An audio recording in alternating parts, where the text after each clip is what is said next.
इसलिए अगर स्त्रियों को सम्मान चाहिए तो उन्हें अपनी शिक्षा पे ध्यान देना पड़ेगा, अपने को ताकतवर बनाना पड़ेगा। जब तक हम अपने आप को ताकतवर नहीं बनाएंगे, सामने वाला आपको सम्मान नहीं दे सकता है। वो आप पे दया कर सकता है, वो आपको छोटा मोटा कोई जो है आप पे एहसान कर सकता है, लेकिन बराबरी का दर्जा आपको नहीं दे सकते। आपको जान के ताज्जुब होगा कि फिनलैंड के अंदर इस समय पे 35 साल की एक महिला प्रधानमंत्री हैं। 35 साल की महिला प्रधानमंत्री हैं।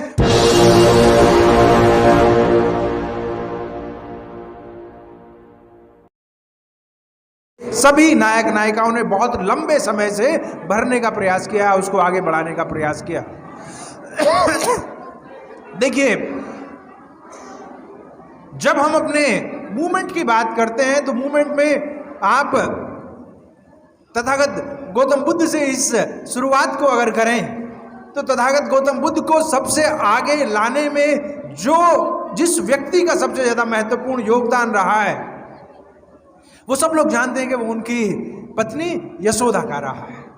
अगर तथागत गौतम आज पूरे दुनिया में छाए हुए हैं, विश्व गुरु बने हुए हैं, और आज उन्होंने हमें इतना महान धम्म दिया है, इतनी महान सभ्यता दी है, तो इसका अगर सबसे ज्यादा श्रेय जाना चाहिए तो वो यशोधरा को जाना चाहिए। ये बाबा साहब खुद बुद्धा एंड इस धम्मा में लिखते हैं कि मैं रात को उठ के नहीं चला गया, बल्कि मुझे यशोदा ने बाकायदा तैयार किया। उन्होंने समझाया कि नहीं, आपको समाज की भलाई के लिए अपने जीवन को निछावर करना चाहिए, और इसलिए वो आगे बढ़े।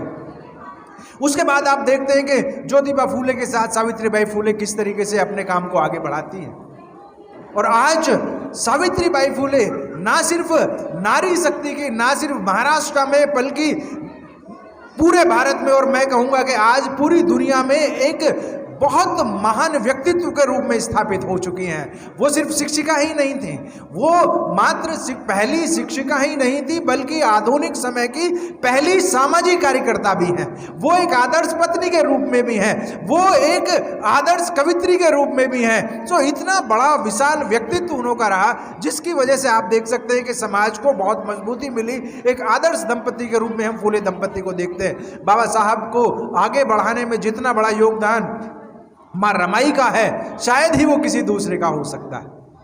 अगर माँ रमाई सहयोग नहीं करती, माँ रमाई अगर अपना त्याग नहीं करती, बलिदान नहीं करती, तो शायद बाबा साहब भी उस तरीके से समाज को अपना समय नहीं दे पाते, समाज को उस तरीके से भला नहीं कर पाते जिस तरीके से उन्होंने किया है। इसलिए जो ताकत बाबा साहब को मिली वो माँ रमाई की वजह से मिली। बाबा साहब की ताकत वास्तव में माँ रमाई थी। यहाँ पे इतनी सारी हमारी महिलाएं हैं, इतने सारे हमारी मातृशक्ति यहाँ पे है, इतनी सारी नारी शक्ति यहाँ पे है। ये हमें सोचने की बात है कि जो भी महान कार्य भारत में हुए हैं, जो भी महान कार्य दुनिया में हुए हैं, उन सब के पीछे निश्चित रूप से महिलाओं का योगदान है। लेकिन ये बात अब पुरानी हो गई है, ये बात अब पुरानी हो गई है। आप लोगों ने एक देश का नाम सुना होगा, निश्चित रूप से कुछ साथियों ने सुना होगा, उस देश का नाम है फिनलैंड। फिनलैंड जो है ये यूरोप का देश है, स्कैंडिनेवियन कंट्रीज इनको बोलते हैं। आपको जान के ताज्जुब होगा कि फिनलैंड के अंदर इस समय पे 35 साल की एक महिला प्रधानमंत्री हैं। 35 साल की महिला प्रधानमंत्री हैं। उनके यहाँ पर जो पॉलिटिकल ऑर्गेनाइजेशन है, जिसको पॉलिटिकल अलायंस हम कह सकते हैं, जैसे हमारे यहाँ पे एक अलायंस पार्टी की सरकार चल रही है, इस तरीके से वहाँ पर एक अलायंस की सरकार चल रही है, और उसमें 5 राजनीतिक दल हैं।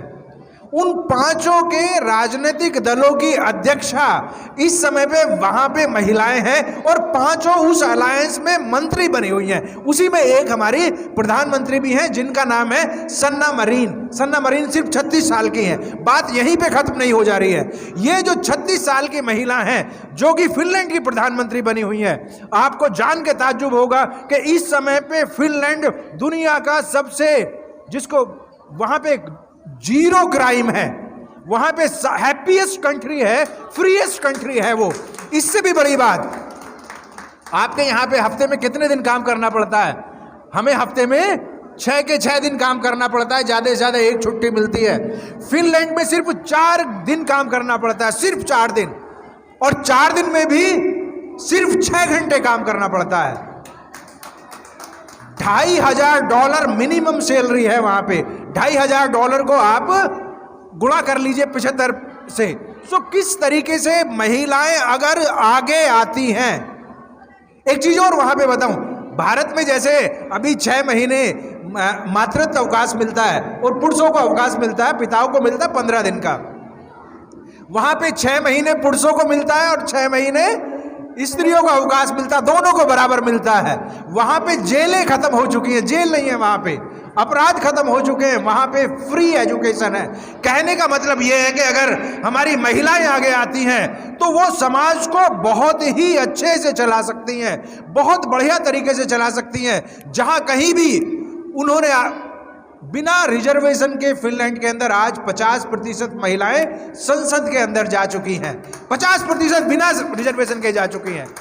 सो अवसर अगर मिलता है, ये अवसर बाबा साहब ने हमें दिया है, ये अवसर हमारे महापुरुषों ने हमें दिया है, ये अवसर हमारे उन नायक नायिकाओं ने हमें दिया है कि स्त्री पुरुष को ना सिर्फ हम बराबर समझें बल्कि उनको बराबर का अवसर भी दें। बाबा साहब तो यहाँ तक कहते हैं कि अगर दोनों में से किसी एक को पढ़ाने की हमारी सुविधा है या हमारे पास संसाधन है तो हमें लड़की को पढ़ाना चाहिए, क्योंकि लड़की को पढ़ाते हैं तो एक पूरी पीढ़ी बढ़ जाती है, एक पूरी पीढ़ी आगे बढ़ जाती है। अभी नीलम जी इस बात को कह रही थी कि भाई हमें सम्मान चाहिए। सम्मान किस लिए मिलेगा? सम्मान आपको एक बहुत बड़ी विद्वान महिला विद्वान हुई हैं, उन्होंने कहा कि 2 चीजें हैं, या तो प्यार मिलेगा या सम्मान मिलेगा।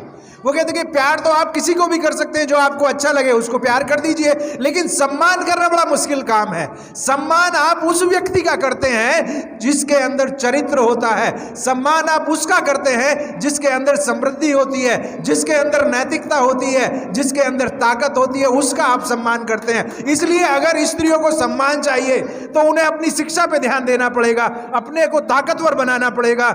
जब तक हम अपने आप को ताकतवर नहीं बनाएंगे, सामने वाला आपको सम्मान नहीं दे सकता है। वो आप पे दया कर सकता है, वो आपको छोटा मोटा कोई जो है आप पे एहसान कर सकता है, लेकिन बराबरी का दर्जा आपको नहीं दे सकते। अगर बराबरी का दर्जा हमें चाहिए तो हमें निश्चित रूप से अपनी ताकत को पहचानना पड़ेगा। देखिए, हमारा आंदोलन, सारा का सारा आंदोलन महिला सशक्तिकरण पर रुका हुआ है। हमारे जितने महापुरुष हैं उन सब ने इस बात को जबरदस्त तरीके से आगे बढ़ाया है। मान्यवर काशीराम साहब की बात को कहते हुए मैं यहां पे समाप्त करूंगा अपनी बात को।